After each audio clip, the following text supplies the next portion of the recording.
the side of Asbury United Methodist Church, which is our sister congregation not far from us.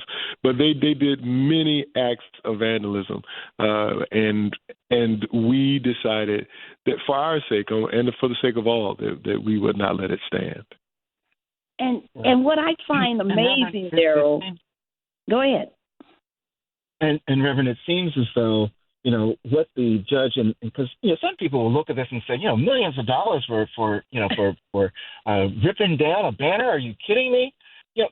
Wasn't the judge's message larger than that? Wasn't the judge's message with regards to the mental anguish that they were intending to inflict upon the congregants of the church and those in the community? Isn't that the message that was being sent from that judge?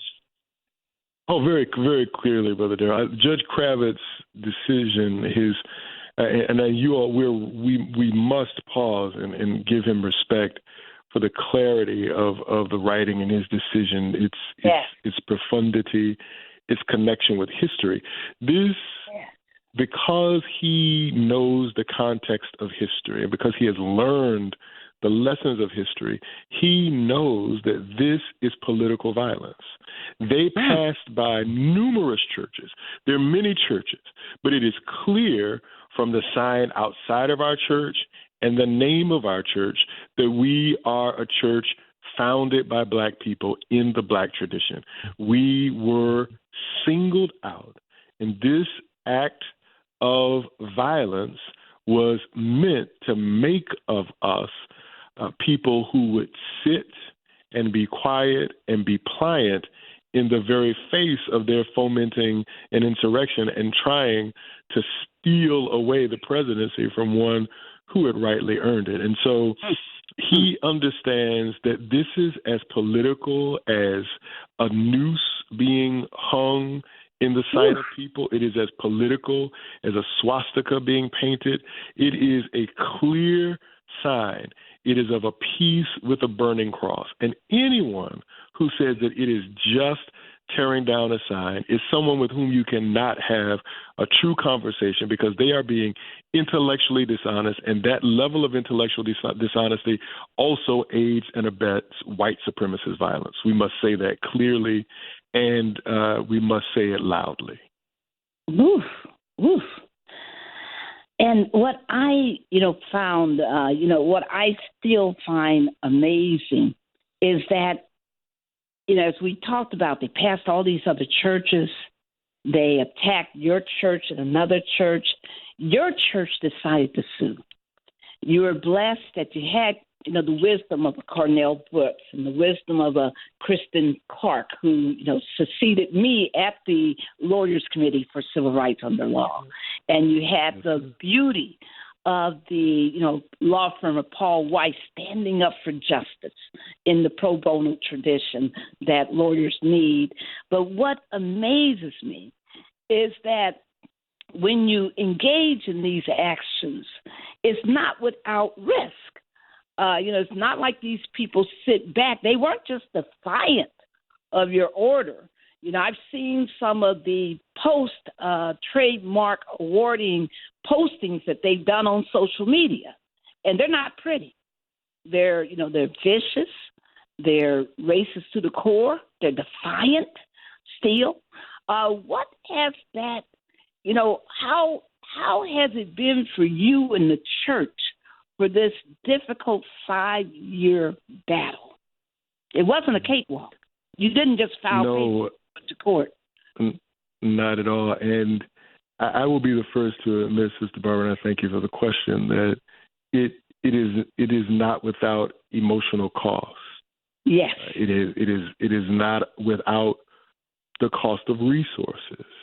Though there is pro bono legal support, there are other things that we have to be responsible for. And let me just share. During the first, when we first appeared before Judge Kravitz, some of the witnesses were parents and children that belonged to the church, and some of the children had intense emotional and psychological challenge when they saw what they saw. They wanted to make sure the church was all right, that people were okay. It was it was profoundly challenging when it occurred, but we were resolute. And what I keep thinking about, I think about Martin King's kitchen table experience, when the phone's ringing and Mother Coretta and baby Yolanda are in the parsonage next door to the Dexter Avenue Church in Montgomery.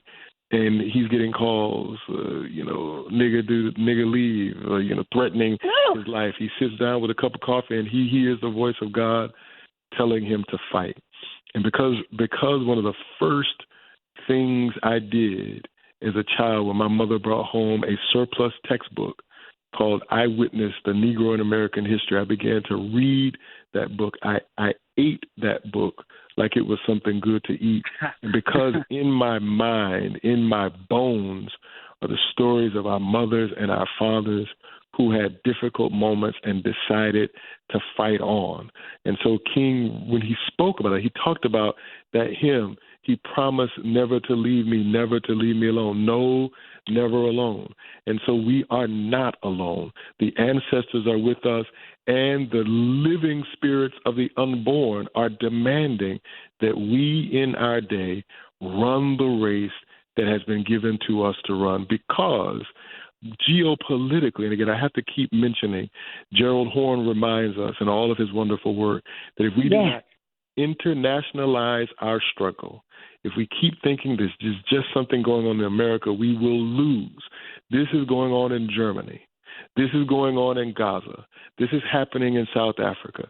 This is happening around the world, a kind of white demographic anxiety that is leading to the very worst kinds of political violence. And, Sister Barbara, Brother Daryl, I wish that everything that I'm going to say to you is going to make your audience happy, but it will not. We need to be prepared for serious violence and understand that America has always been a place where political violence is a part of the tool of the powerful to keep their power. They will kill. And the decisions that are being made right now are killing people, literally. Yes. And Daryl, I think that, let me let you, Daryl, ask this next question, because I have so many questions on my mind. Yeah. Thank you, Barbara.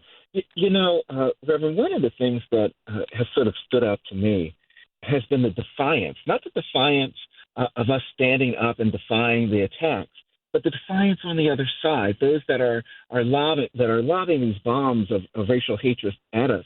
And it seems as though they have found in President Trump someone who's willing to stand with them and has empowered them. And I'm thinking about Enrique Torrio and all that he's gone through, the 22 years, and then here he is being released, his sentence being commuted.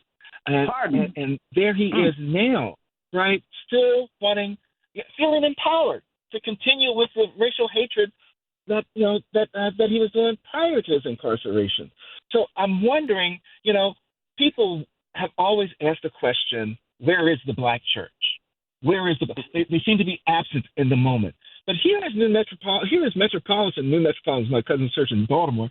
Here is Metropolitan in D.C. saying, here we are. Here's our congregation. I mean, I guess the question I've got to ask you, is that we have people that are just asking about the strength of the black church. Where is the black church? What should the black church be doing? And how do you answer what the black church is doing, what the black church should be doing, and what direction, what information would you like to share with those churches that are listening, wondering, what should I be doing? Thank you for the question. My first answer is this. The black church, many black churches, have always been about the work. They don't get press. We don't have public relations folk. We don't have people pitching stories to media, but there are black churches around the nation who have done the work of justice and the work of caring for our people who have struggled, and they have been doing that unceasingly. There also, however, unfortunately, are black churches that are captive to white evangelical theology. There are black churches who are white evangelical churches in blackface. There are black churches that have abandoned the prophetic theology of Harriet Tubman, of Ida B. Wells Barnett, of of Ella Jo Baker, of Fannie Lou Hamer, of the list of Prathia Hall. The list goes on and on and on of those who have stood within the Black prophetic tradition. What is that tradition? That is the tradition that believes that God is a God of all, that God is a God of liberation and justice, and that God is the God who would extend to us a salvation that is not about escaping the world for heaven, but a salvation that is filling the world with God's justice and abundance, without God's justice and abundance being inhibited by human exploitation, extraction, and oppression. And so a church can be Black, but service white evangelical theology and be as far away from the Black prophetic tradition as the East is from the West. Metropolitan African Methodist Episcopal Church is a church that is trying our best to stay faithful to the Black prophetic tradition. What is interesting is Christianity has been hijacked by notions of prosperity and personal salvation. You will not find the phrase personal salvation in the Christian scriptures. What they have done is taken the cosmic gospel, the gospel that would disturb our economics, our politics, our theology. They have turned it into a God and me, Jesus and me religion. That is not the intent of the gospel. The intent of the gospel is that God has broken into time and space, and that God is redeeming creation for God's self. And where we see people hijack the language of the gospel in the service of greed, in the service of nationalism, in the service of white supremacy, we must call it what it is. It is not the gospel. It is the ongoing Constantinian capture. For those who want to take a look at that, the Emperor Constantine took Christian language and symbols and used it to further the Roman Empire's deadly extraction of the ancient world. What America has today is the American version of the Constantinian capture of the church. It is captured by white evangelicals and their sycophants of all races and colors,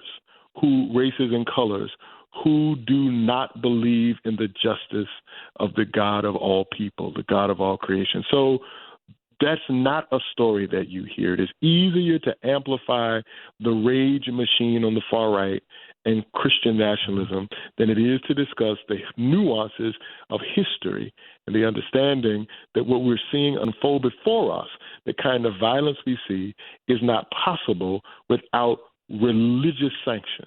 The same way that religion sanctioned slave trade, the same way that religion sanctioned the conquest of the quote-unquote Americas by Europeans, the church or religious reality is always necessary to further the death dreams of those who would destroy people for their own profit. And we must stand up and say, we know what this is.